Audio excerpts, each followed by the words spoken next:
I have, over the past 21 years, visited that area on several occasions.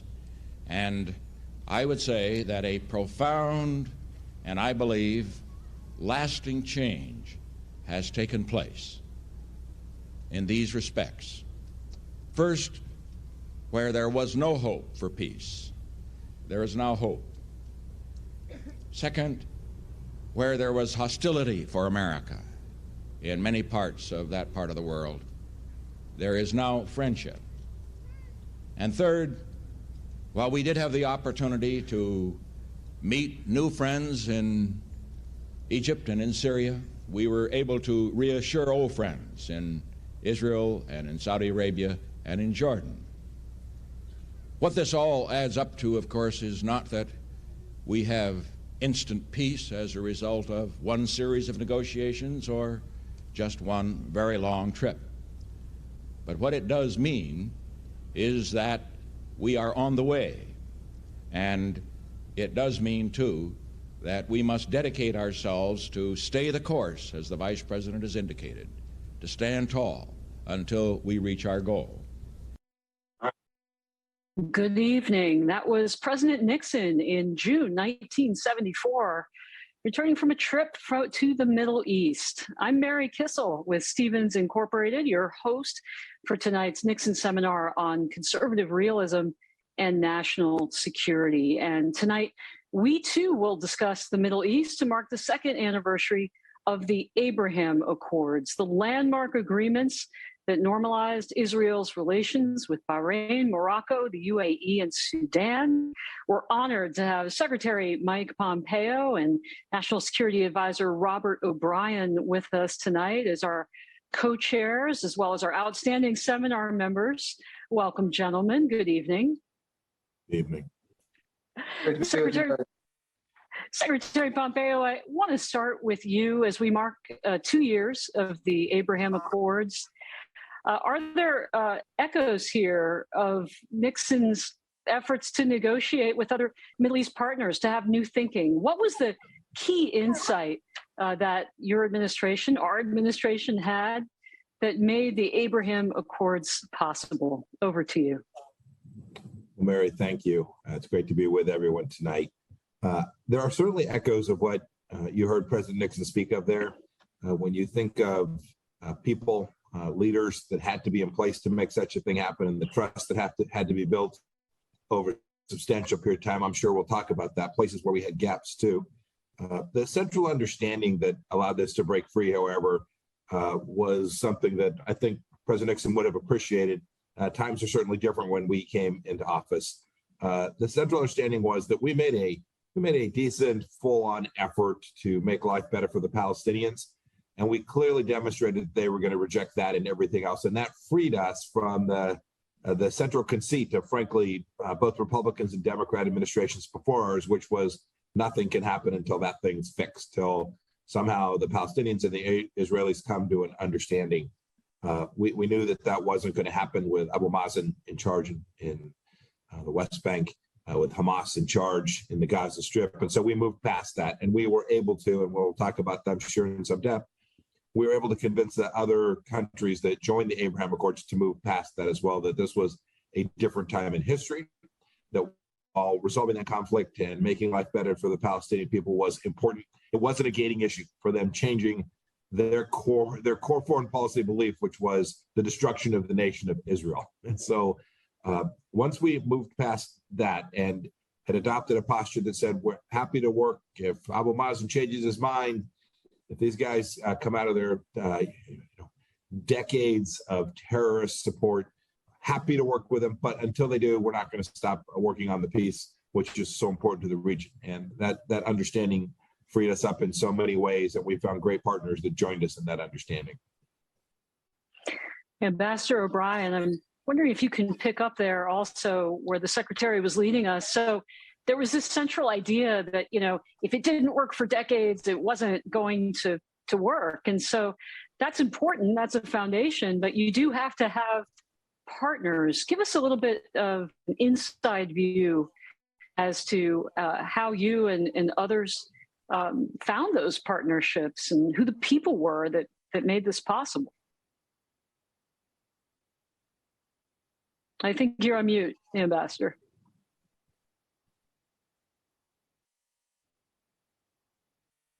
All right. There we go. Thank you, Mary, and thank you, Mike. So there were a lot of ingredients that went into the Abraham Accords, and a lot of leaders, including Secretary Pompeo, who played key roles. Well, let me talk about two issues that I think are relevant here. First are the personal relationships, which I think are key to diplomacy. And let me give you one example about that in just a moment. And the second is building political capital, and then spending that political capital in the negotiation process to get the results that led to the signing of the Accords. So first on the issue of personal relationships, let me give you one example of a relationship that I developed with Mike's support with Mohammed bin Zayed, MBZ, the current president at that time, the Crown Prince of the UAE. I was the hostage envoy working for Mike and working for the president. And we went to the UAE and we asked him to get a hostage back for us. It was a man named Danny Birch who was imprisoned in Yemen. And the UAE, the Emiratis, launched a really terrific operation. They got Danny home. And we often ask other countries to do a lot for us as the United States, but sometimes we forget to thank them. And one of the things that I did, and Mike encouraged me on that, was to always go thank folks that helped us. And so I flew over to the UAE and I met with MBZ. It was late at night, as those meetings in the Middle East are wont to be. And we were in the palace and I thanked him and we had a nice conversation. And then MBZ got to what was on in his mind. And what he needed were weapons and platforms and systems so that he could defend his country, a much smaller country than Iran, against the Iranian threat. And he wasn't getting what he needed. He wasn't getting the support he needed from the United States. And so he gave me a list of what he needed and asked me to take it back to Secretary Pompeo. And a little bit out of my lane as the hostage envoy, but I never let lanes constrain me when I was trying to do things that were good for the United States. And I came back and had the conversation with Mike, and I said, look, I'm so sympathetic to the request, and the UAE is our ally, and I think the Secretary felt the same way. And then Mike took it from there, took the football, and we got it done. And so that leads into the next issue of political capital. We built political capital on both sides. The foreground example of getting the UAE the weapons they needed to defend themselves, but we moved our embassy from Tel Aviv to Jerusalem. Now, that was something Republican candidates and Democrat candidates had promised for years and years and years, that we were going to pick up stakes in Tel Aviv and go to Jerusalem. And it never happened. There were always reasons it couldn't happen. The experts didn't want it to happen. There was going to be blood in the streets. And we moved our embassy to Jerusalem. And then we recognized the Golan Heights. And when it came to our Arab allies, they were definitely concerned about the Muslim Brotherhood, about Islamic extremists. And we defeated ISIS. We defeated the physical caliphate. And then we took out al-Baghdadi and brought justice to him. And we put maximum pressure on Iran. And so by doing all these things, we put some money in the bank, we put some credit in the bank. And when it came time, and Mike and I and Jared were negotiating at the end, and we had to ask the Israelis to do hard things. We had to ask the Israelis not to annex parts of the West Bank. We had to ask the Arabs to do hard things. We had to ask them to walk away from the Palestinians and not allow the Palestinians to have a veto over the peace accords. We were able to ask them to do those things because we had the political credit in the bank. We'd had their back. We had developed their confidence, not just with the personal relationships, but by doing what we said we'd do. And therefore, we were able to make those tough asks, and they said yes, and we were able to finalize the accords. So I think those two issues of the key personal relationships, and everyone had a role to play. Secretary Pompeo did, Jared did, the president did, I did, and that was how we got it done. We developed the relationships. We did what we said we'd do. We built the political capital.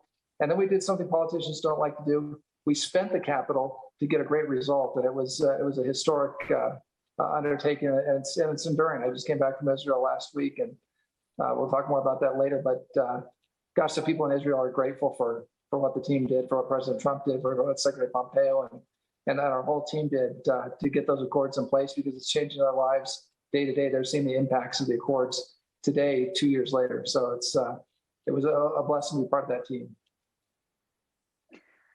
It was a wonderful achievement. It's remarkable. It's a bipartisan achievement, which is fantastic as well. Secretary Pompeo, I think when we talk about these kind of peace accords, people might think, well, it's about getting two sides to really like one another. But Nixon had a great quote in one of his books. He said, quote, peace in the Middle East is not a matter of Arabs and Israelis learning to like each other. He goes on to say, it means learning to live peacefully with their differences. Ambassador O'Brien talked about having money in the bank, being credible. Was a lot of this about coming together because they had common enemies in Iran, not necessarily because all of a sudden they were learning to love one another? I mean, that seems like a process that might take a lot of time. Yeah, I think that's right.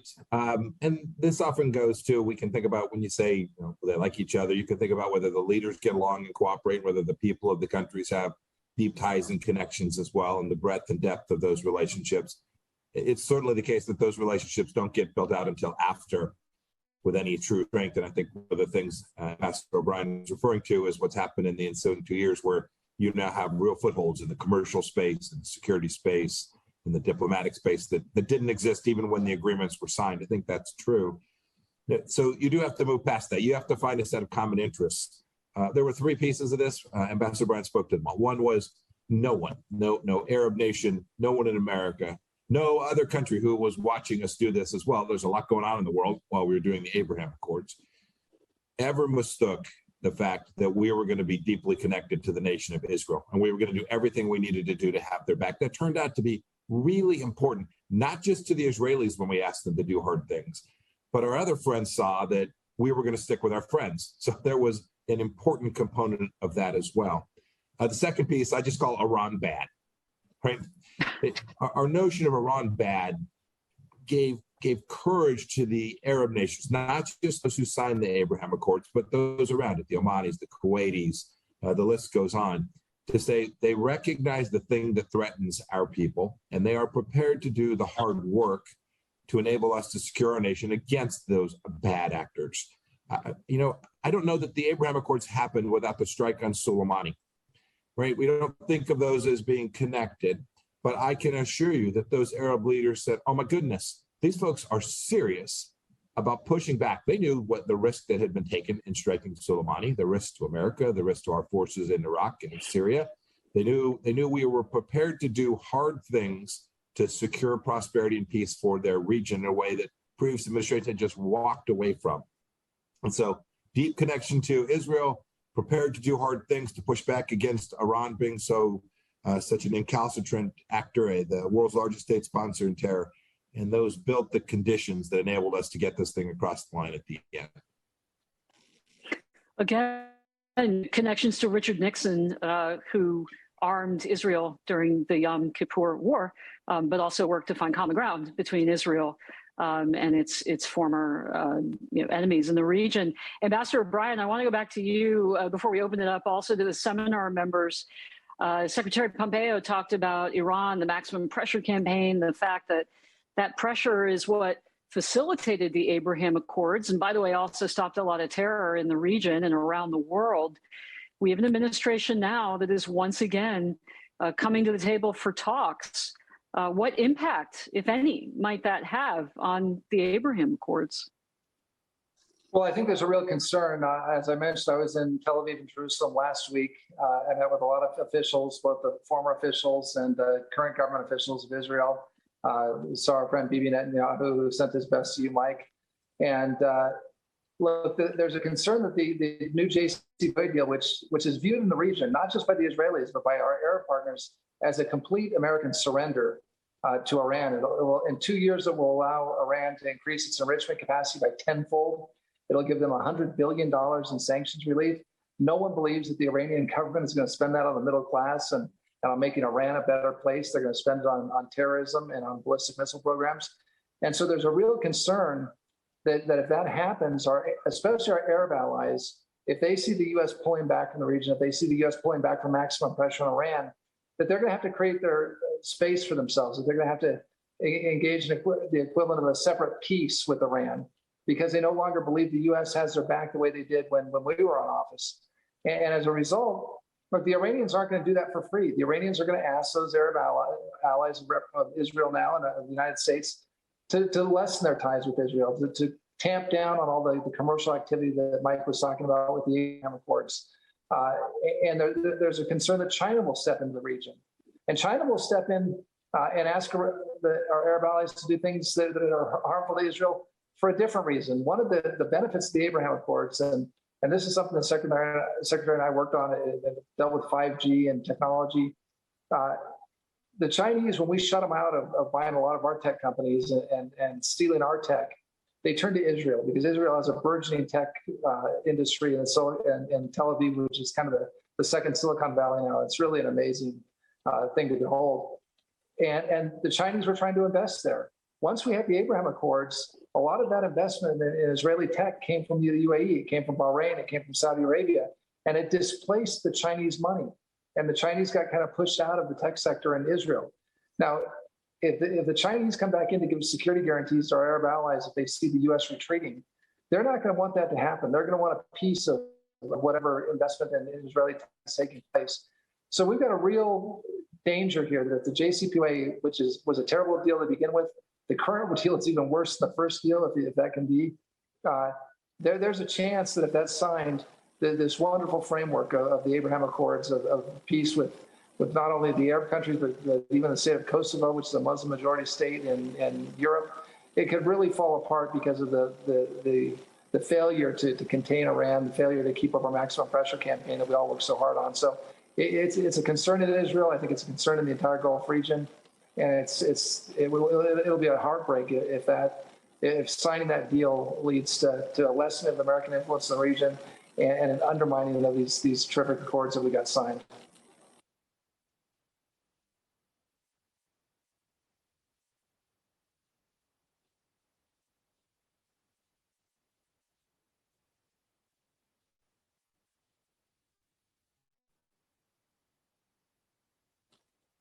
Mike, do you have a thought while we get Mary back in the line?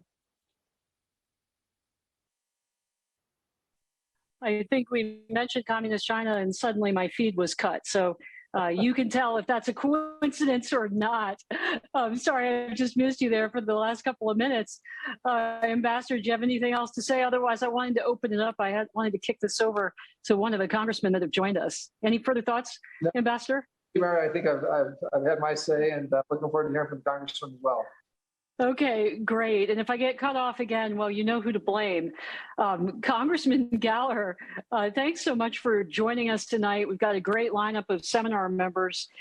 I want to follow up on the China theme. You know, Richard Nixon worked with Egypt to pull Egypt away from the Soviet Union, and then former Soviet Union, and into our sphere of influence. Should we be doing the same thing then, or thinking the same way about Saudi Arabia, trying to get them into the Abraham Accords to pull them towards us and pull them away from Beijing? Well, I think absolutely you always want to be adding friends and partners to your existing alliance structure. The reality is we already have an extensive amount of cooperation with Saudi Arabia, but I'm reminded by something that Nixon said, I believe when talking to Zhou Enlai, in talking about sort of the at times unpredictable nature of statecraft and grand strategy. He said, the helmsman must ride with the waves or he will be submerged with the tide. And Kissinger had earlier said, the pledges of each new administration are like leaves on a turbulent sea. I think that highlights something that's really significant and brilliant about the Abraham Accords, which is to say, they harnessed a development that was already emerging in the Middle East. And that's not to downplay the creativity and the significant accomplishment of everyone in the administration, but rather to highlight it, recognizing the reality that our Sunni Arab allies, the Gulf states, were not seeking to Palestinianize their relationship with us, and that their top priority was actually aligned with the top priority of Israel, and it is Iran, was a brilliant, brilliant strategic move. And I think that reality should allow us to build off the Abraham Accords framework, enhance cooperation between the Sunni Arab Gulf states, so Saudi Arabia foremost among them. And it may not be sort of a formal admission to the Abraham Accords. It could be sort of minor confidence building measures. And then over time, find a way perhaps to reduce our force posture in the region and focus on the Indo-Pacific and China. And I cannot overstate, I think, the significant accomplishment of the Abraham Accords and just the farsighted nature of Secretary Pompeo, Ambassador O'Brien, and everyone that worked on it. I think it opened up an enormous opportunity for us in a region that, quite frankly, has posed significant problems for us for over a decade. And it is, I think, incumbent upon all of us in a bipartisan fashion in Congress to build off of that framework and to bring as many other countries as possible into the region in that framework, because I believe that is our best chance at getting the most defense at least cost over the long term in the Middle East. And so I'm very optimistic about it, except for the fact that this administration may be getting back in the Iran deal. And the final thing I'd say is that all the courageous moves that were mentioned earlier, recognizing Israeli sovereignty over the Golan, various diplomatic outreaches, just that decision to get out of the JCPOA, despite enormous pressure to stay in, and let's face it, some pressure even within the Republican Party to see if he could fix the deal, I think deserves a ton of credit. And I'm not sure how many other presidents would have made that decision, how many other Secretary of States, et cetera, et cetera. And so I think we all owe Secretary Pompeo and former President Trump an enormous debt of gratitude for their willingness to see the JCPOA for what it was and for all its deficiencies in the clear light of day. Well, let's stay on the congressional theme. Congressman Waltz, I think we've got you with us on the line. I don't know if you can hear me. I can hear you fine. Okay, great. Well, let's talk about the prospect of more nations joining the Abraham Accords. I mean, is any national capital in their right mind going to do this while we're negotiating through the Russians with the Iranians? I don't, to be honest with you, I don't see that in the short term, unfortunately.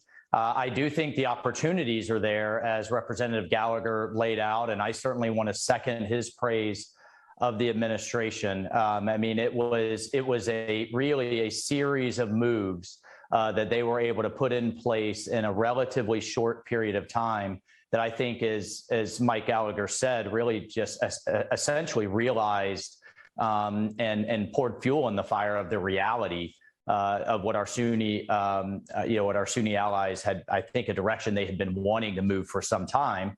But like we see all over the world, it really just took American leadership and really to put our shoulder behind it and to lay that path out with some reassurances. But to your point, in terms of moving forward, I think the administration, and this just may be some over optimism on my part, is going to find a real problem in Congress on both sides of the aisle with where they're going with this current version, Iran deal 2.0. I think, frankly, it's far worse than the JCPOA even we could have imagined. And what has me so alarmed, amongst the many things, one is obviously lifting the secondary sanctions on the IRGC, which is basically back-ending dropping them from the foreign terrorist list, which if we believe what the Iranians, the Russians, and others are saying is what the administration is contemplating, the releasing of billions from some of our Asian allies into the Iranian government, the lifting of sanctions from the Ayatollah's inner circle, many banks, their energy sector, and on down the list, only to have the sunset clauses still kick in just a few years. So really, it buys us almost no time for the infusion into the regime's coffers. But where I was going, the thing that has me so upset that's frankly unconstitutional and is just wrong for any administration to do is to try to put things in place now that will tie a future administration of either party's hands, to tie a future president's hands, and to leave the Russians, of all people, as the arbiter of whether either side is following this deal. But to your point, on it is just asinine and wrongheaded. But to the point, we just had 50 Democrats and Republicans express their concern. I led a letter last year with 70 Republicans and 70 Democrats. 70 Democrats to get on board with 70 Republicans on anything right now is significant, saying that any future deal had to be broader and stronger than the previous JCPOA, I think is really significant. And so this should be coming as a treaty. We'll see if they try to get around INARA, the legislation that was passed in 2015, saying any future deal has to come before the Congress. And if we express discontent with, or if basically we don't agree with the tenets of the deal, then we can pull the rug out from under it. So I think there's a lot still to go, even if they enter it as reported in terms of Congress's input on both sides of the aisle. And I think both sides right now are ringing the alarm bells for how bad this deal is, not to mention the spill-on effects that it could have with the Abraham Accords and any prospects of future of additional countries entering. Well, let me play devil's advocate on that. Secretary Pompeo, Ambassador O'Brien expressed concern that these negotiations with Iran could have a negative impact on the Accords. But what if the opposite happens? What if they see this renewed Iranian aggression and say, gosh, we can't just work together on the economic front. We have to continue to work together on the defense front too. I'd note there's talk of an anti-missile cooperation agreement. There's cooperation in the Strait, I think, to patrol that for international shipping traffic. Secretary Pompeo, weigh in here. So, Mary, I actually think you'll see both. You'll see increased security cooperation, right? You have Emirati airplanes flying alongside Israeli airplanes in formation. Just put your head around that 5 years ago or 7 years ago, right? It would have seemed incomprehensible to, frankly, most everybody, including many of us on this call. And so I think you'll see that. You'll see that in the intelligence space. You'll see it in other places as well. But there will be the inverse as well, which is, as a political matter and as a risk reduction matter, if they don't see the things that they saw, the strong pushback against Iran, the willingness to provide them with the defensive system capabilities that they need, they will find them someplace else, and they will find places to exchange ambassadors with the Iranians, find ways to signal to the Iranians that can't we all just get along. So I think you'll see each of those behaviors take place when you don't have an America that is prepared to both be a strong ally and partner of Israel, push back against Iran, and make sure that the Sunni Arab nations understand that that we are good security and political partners for them as well. Those that are in the deal will still try to find ways to work with Israel. Even some who aren't will find security places where it's important that they work with Israel. But you can't get the breadth and depth and scope of what happened in the Abraham Accords without all of the elements that had come into play by the third year of our administration. I want to pull in Kim Reed, the former chairman of the Export-Import Bank, or chairwoman rather. I don't want to minimize the import of the economic ties that are developing now between places like Israel and the UAE. Kim, is that continuing? How do you gauge that, and do you see it expanding? It is so very important. Nice to be with everyone this evening. And Mary, we all know economic security is national security. And I really have great hopes for what can happen. And I hope that the United States is part of that. I'd like to tell a backstory for those watching part of the Nixon Library. But I really want to give my thumbs up to Secretary Pompeo and Ambassador O'Brien. I dealt with the Abraham Accords as well. And I will never forget the behind the scenes that goes into something like this. And as we know, President Nixon says that waging peace is more complex than waging war. And so, Robert, I don't know if you remember being over in the old executive office building back in September of 2020. And I was in a meeting with the president of Serbia, Vucic, and the then prime minister of Kosovo, Hoti.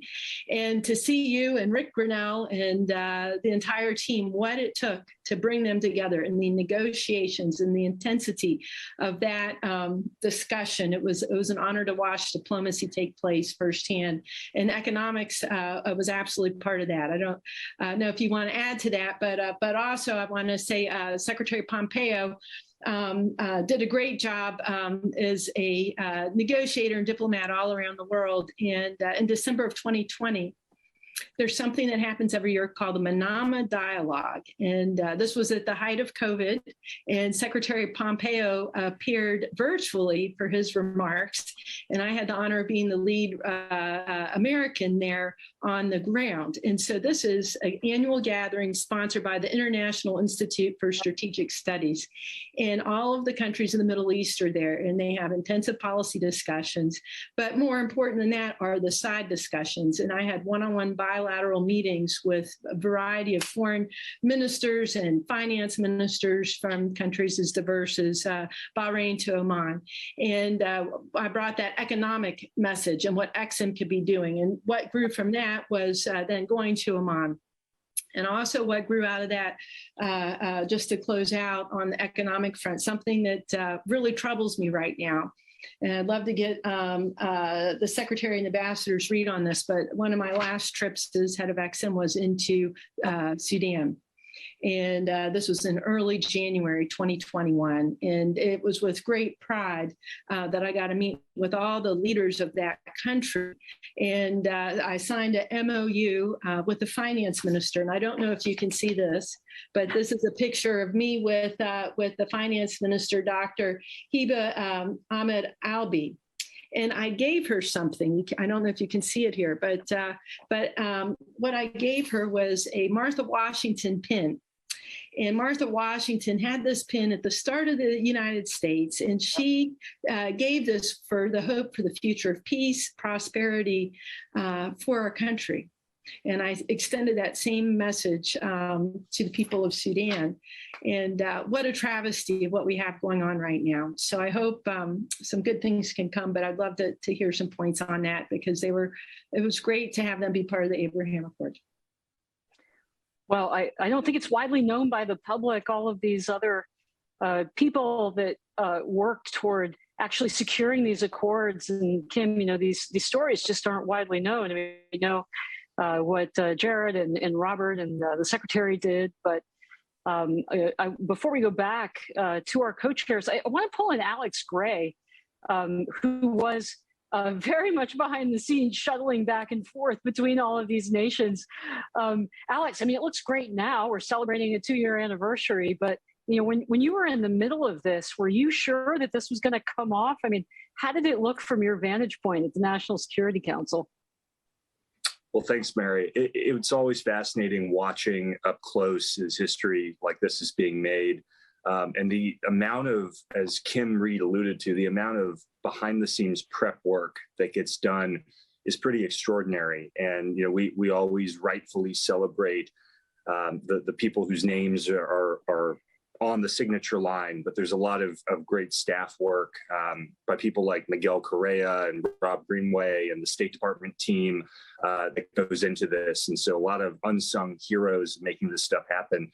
I think that, at the time, there were certainly fits and starts, and there were many moments where it looked like any number of things could have disrupted the flow, and any number of kind of day-to-day upheavals could have blown us off course.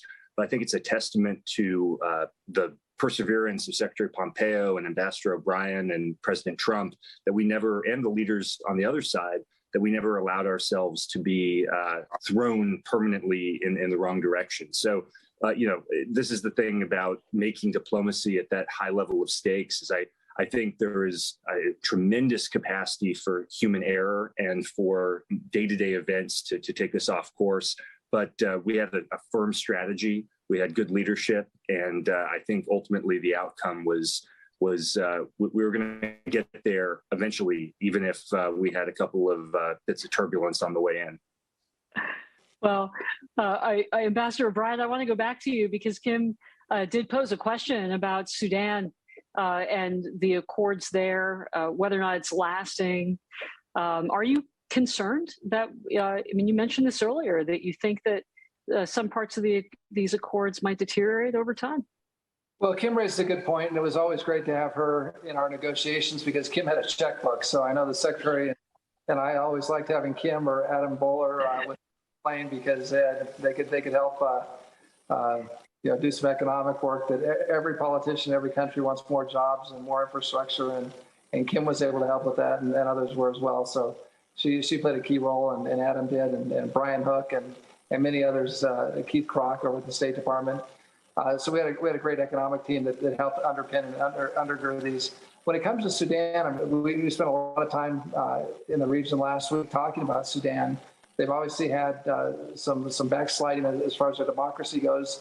The concern there is that we're now cutting Sudan off, and if we don't engage with Sudan, if we don't make sure while maintaining our values and protecting human rights in Sudan, but if we don't nurture and maintain that relationship that it has with Israel, but also with the other Arab partners, with Bahrain and Morocco and the UAE, we could lose Sudan from the accords. And so we need to make sure that Sudan understands that there are benefits, whatever happens with their government, there are benefits from having made peace with Israel and having joined this framework. And you'd hate to see one country leave and have the whole thing start to crumble. I don't think that would be the case if Sudan left, but I don't want to test it. And so I think it's important that whatever differences we have with the government of Sudan, we make sure that they understand that we value their participation in the Abraham Accords, and whatever their government is, that the Abraham Accords are fundamental to that relationship between the U.S. and Sudan. So I'm equally concerned with Kim about the situation now, but look, I think we can fix it. I think sometimes when listeners or viewers hear about countries like Sudan, they think, well, why is that in the U.S. interest? What do they give us? Why is that important, either for us or for our friends and allies in the region? So I want to draw in a former senior Defense Department official, Bridge Colby, who's the author of The Strategy of Denial. That's a book about defending Taiwan and grand strategy. Bridge, jump in here and talk about these nations, which sound, very different from one another, and they are. How does this accrue to U.S. interests for accords like this? And could the template be used in other places? Great. Well, thanks, Mary. And it's an honor to be part of this discussion. And I didn't have any role in the Abraham Accords, but a great admirer and supporter from the outside, and an important kind of, really almost a revolution in our strategic posture in a really critical region. And I want to build on what Ambassador O'Brien and Secretary Pompeo and others have said, but also I think Congressman Gallagher put it very well, which is that I think this is kind of a template for a way that we can use to actually increase our focus on Asia, not just in the Middle East, but actually potentially in Europe and in other regions. And I think there's a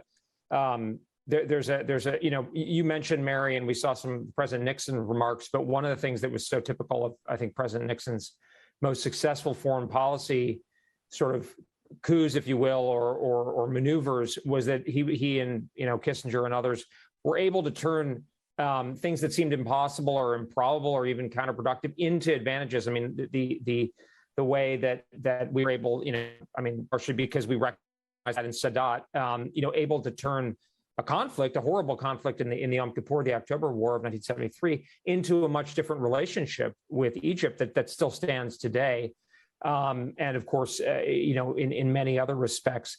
But I think what Secretary Pompeo was pointing out about the Soleimani strike, and others have made the point about sort of the improbability, the willingness to grasp at opportunities and use kind of strength to be able to communicate, and there have, as Ambassador O'Brien was saying, having more capital in your pocket that makes people trust you and allows you to focus on the things you most need to focus on. I think that's a very important lesson. I also think there's a sort of like a trust factor, but also a willingness to deal with countries on their own terms. I mean, in the sense that, hey, the Israelis have a perspective, the Gulf Arabs have a perspective.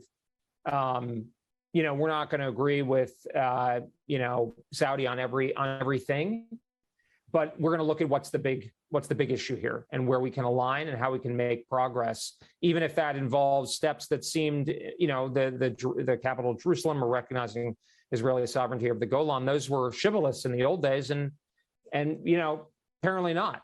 And that's I think that's that's a model that we sort of, I think we can build on. And I see a little bit today, there's sort of a tendency to stick to the tried and true and the old ways.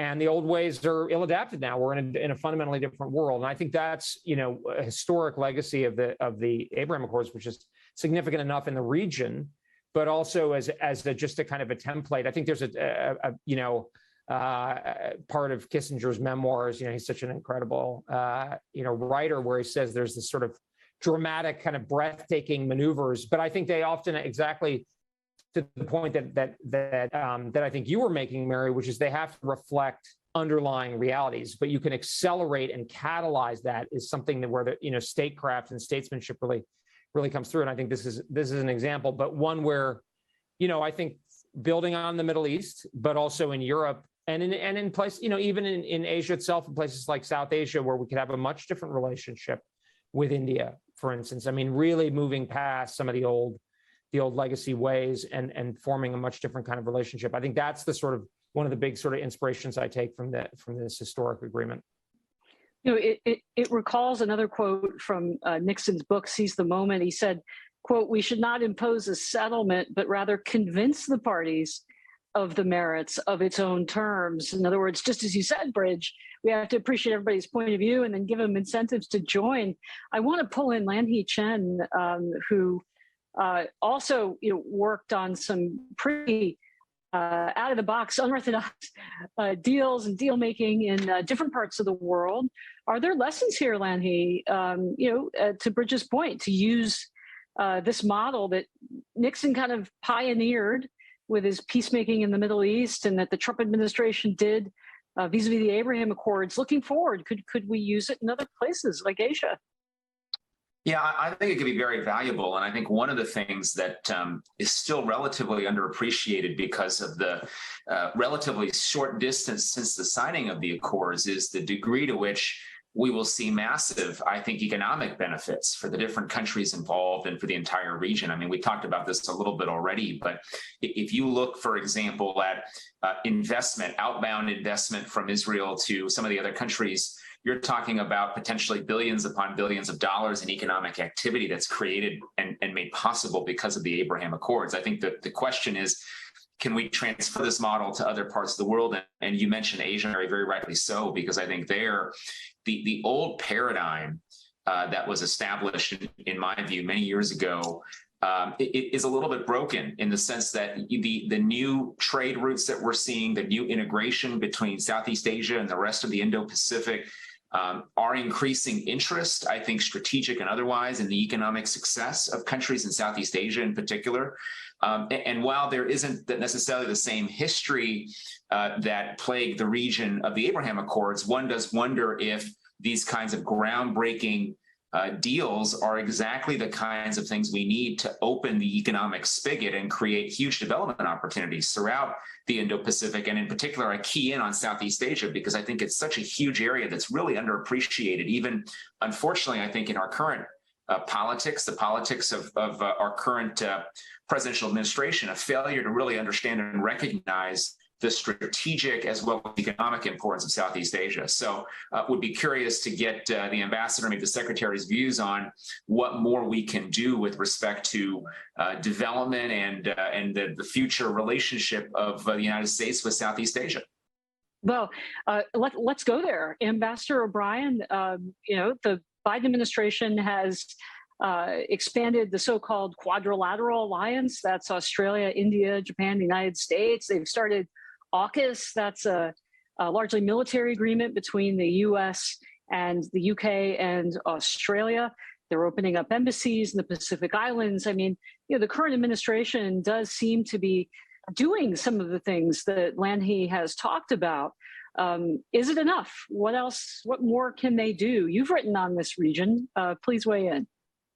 Well, I'll mention one of the last trips I took in office, it was after the election, was to Vietnam, Philippines, and Japan. And in fact, I was following in Secretary Pompeo's footsteps. I think he'd been there about a month before. And there is a hunger in Southeast Asia and for American involvement. They don't want to be satraps of the Chinese. They don't want to be dominated by communist China. They want relationships with the United States. And And our trip to Vietnam, one of the highlights was our Kim Reed signing a deal to finance, I think, $1 billion LNG facility in Vietnam that would reduce their energy dependence on some of the countries that they didn't want to, Russia and others that they didn't want to be involved with, but increase their energy interdependence with the U.S. and with Australia and some Western allies. So I think there's certainly a security aspect, and there are things I applaud the current administration for doing, expanding the Quad. That was something we worked on very hard in our administration. I'm glad it's something that they've continued to engage in. But also Malaysia, Indonesia, Vietnam. Not every country in the region may share our values. Vietnam may not be a democracy, but they want to remain independent. They value their sovereignty. They don't want to be bossed around by the Chinese. And so there are opportunities with countries like Vietnam, but then there are also opportunities with countries like Indonesia, which is a massive democracy. And we're going to be in a situation in the world where you've got autocracies, where you've got Tehran and Moscow and Beijing and Havana and Caracas, and then you're going to have the free world. And in the old days, when we had a kind of a bipolar world, there was a non-aligned movement. I don't think there's room for a non-aligned movement today. I think we need the great democracies, Brazil and Indonesia and India. They need to side with us, with the countries that believe in freedom and liberty, against the autocracies. And a lot of those folks live and reside, as Lonnie pointed out, in Southeast Asia. They're capitalistic. There's a lot of energy there. There's economic opportunity for the United States of America, and we need to engage not just militarily in the region, but also on an economic and diplomatic basis to an extent that we haven't for many years. Bridge Colby, do you agree or disagree? I totally agree in the sense that that Southeast Asia is going to be a critical area, and I just kind of wanted to underline the point. I mean, it's a huge area of demographic growth and also economic development. And I think others probably spent more time there, but I mean, I think if you've been to Kuala Lumpur, you're talking about a society with, upper middle level, income development, large population. Indonesia is a huge population, obviously still a lot of poverty, but really moving up the value chain. And I think that in a lot of ways, there's a lot of focus on Taiwan, and there needs to be, particularly from a military point of view. But actually, one of the things that I'm concerned about is, first of all, we've got to make sure that we can defend the first island chain perimeter, and as the Trump administration's Asia strategy is clear on that, and I think that's critical. But actually, whether that happens or actually, whether we're successful or not, Southeast Asia is going to be a real arena of competition, because particularly if the Chinese run into a bit of a wall on the first island chain, I think that's going to make Southeast Asia more and more the kind of cockpit of competition, because there's enormous economic area. And of course, a lot of this is of course, as Lonnie was saying, about geoeconomic competition, but having market access, the ability to scale the companies to have scale, et cetera. The markets we're talking about in ASEAN are enormous. And of course, when you add in India as well, and in terms of the growth rates. So I think Southeast Asia is going to be really important. I've seen, there's been some summit meetings. There was an ASEAN meeting. Frankly, the economic package that was rolled out was I don't think very significant. I think it landed with a bit of a thud in Southeast Asia. Also, I would say the administration's rhetoric, I don't think is well tuned to the kind of ASEAN context, which is, I think Robert rightly put it, is much more focused on sovereignty. I mean, I think we've talked in the past, but nationalism may be a dirty word in the certain precincts of Western Europe, and so forth. But in these places in Asia where it represents the freedom from colonial rule, and I mean, kind of independence and national self-determination, and that's a good word. So I think there actually a lot of the rhetoric of the free and open Pacific, Indo-Pacific, and the rhetoric of the Trump administration, I think was better tuned to that kind of context, where you are, obviously you have to move people and persuade them, but it's not about necessarily imposing a certain one particular vision of what life should be, latte sipping in Cambridge, Massachusetts, or something. Pick your analogy, but it's allowing people to have the independence and the freedom to determine their own future. And I think that will resonate, and that is something that China in particular does represent a threat to. And I think that's almost at like a human elemental level, this sort of increasing belligerence and assertiveness and kind of domineering quality of Beijing that's something we can work with. But I mean, and again, to go back to the historical analogies, obviously in a much different and much more tragic way, the Nixon administration was very focused on Southeast Asia, but also I think in a way that was strategic, in a way despite the horrible situation that existed at the time. But I think that's something where we can also take, we can take a kind of a clear-eyed look at the strategic situation. I see you had a little visitor behind you there. He was unusually quiet, so I'm sorry. You didn't get the full performance. I want to go over to Congressman Waltz, who I also think has a new little one at home, but he's not making an appearance tonight. Just to go back to nations that are threatened, like Bridge pointed out, but in the Middle East, Israel obviously is launching operations. It seems like every day to beat back Iranian threats in places like Syria. Talk to us a little bit about how the Abraham Accords have helped augment Israel's security, and how we've drawn closer to Israel too in this period. Yeah, I just wanted to mention two, other kind of doors that the Abraham Accords, amongst so many, have unlocked that I don't know is fully appreciated yet. One is that Israel was formerly, in terms of partnerships, dealt with by our European Command, which obviously is dual-hatted with both NATO and Europe, and for so many years that was the main conduit for military engagement. Since the Abraham Accords, Israel has now been moved into Central Command, and that just may sound like some bureaucratic line shifting, but it really, truly is significant in a number of ways. One, as you just mentioned, it brings Israel fully or more fully into our command and control in our operations that we're conducting in Syria, counter ISIS in Iraq, and other places. And I believe much more fulsomely enhances that cooperation. But there's other spill-on effects. For example, Israel has reportedly sold drone technology and anti-drone technology to Bahrain.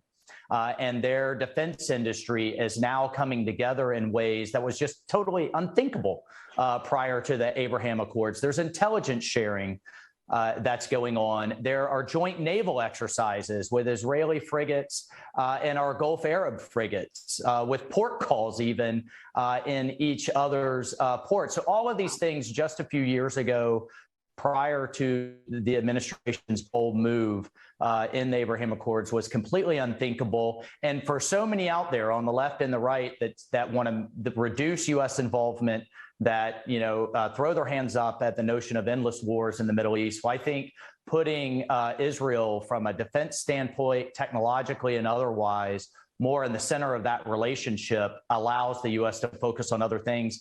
And then very quickly, other doors that it unlocked, we mentioned development, economic, and other types of relationships. The India, Israel, U.S., UAE, the I2U2, kind of a different quad.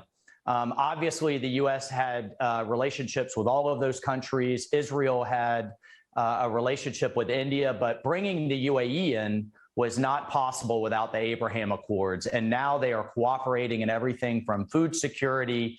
The UAE is a regional hub in terms of both its ports and its airports. Even space cooperation is now ongoing between all four countries. So there are all kinds of positive ripple effects and spill-on effects, secondary, tertiary effects from the Abraham Accords that I don't even think we have fully realized the potential yet. But certainly, I think, need to be fully recognized. And I just wanted to throw that out there. Well, I think if this had happened in any other administration, a couple of people on this phone would be recipients of the Nobel Peace Prize. It's kind of insane. It's kind of insane that they weren't. I mean, I know that Ambassador O'Brien and Secretary Pompeo got the Architect of Peace Award. That's great, and actually very wonderful. But I think they deserve more. Oh, there we go. We've got a photo of them with the award. That's great, gentlemen.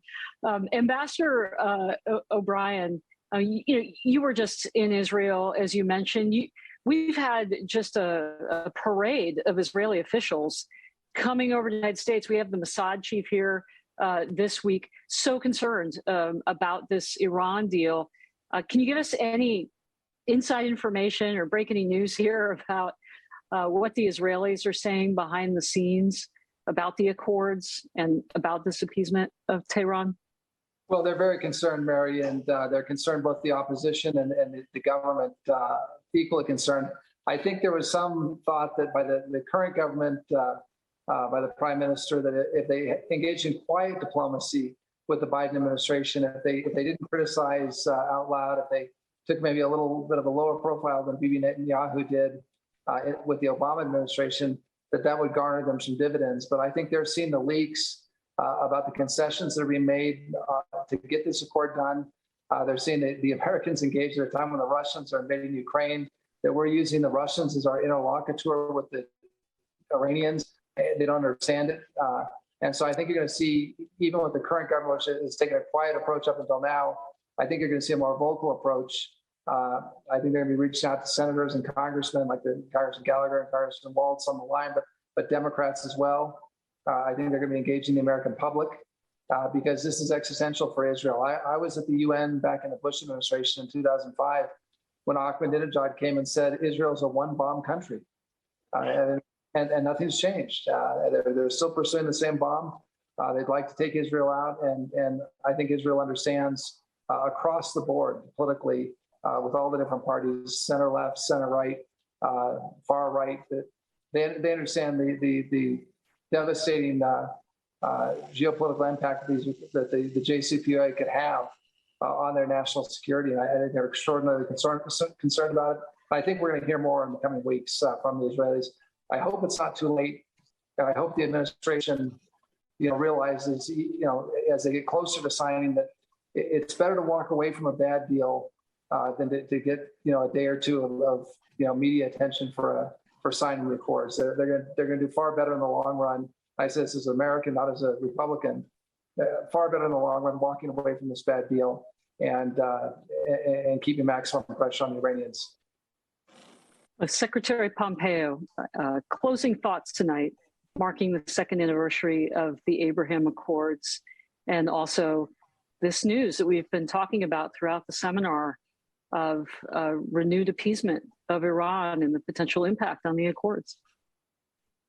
Two closing thoughts. First, there's a lot of credit that should go around to lots of people. We've mentioned a few names. I just want to mention a handful of ambassadors that wouldn't have happened without these folks. Ambassador Friedman in Israel, Ambassador Rakolta in the Emirates, Ambassador Abrazet in the Kingdom of Saudi Arabia, all were working for years to deliver this. And then, of course, the Emirati ambassador to the United States, Ambassador Taiba, the Bahraini ambassador to the United States as well. These were people who were central figures in dealing with very complicated domestic issues. We had a whole handful of complex domestic issues in Israel, governments changing, all the while we were working through these problems. And of course, every one of these nations worried about their street rising up. Right? The historic resistance to signing on, acknowledging Israel's right to exist, was in fact this fear that somehow there'd be chaos in the streets of these Sunni Arab nations. All of the work that so many of these people did laid the foundation to make sure that when these announcements were made, that did not happen. And in fact, history will reflect that it did not.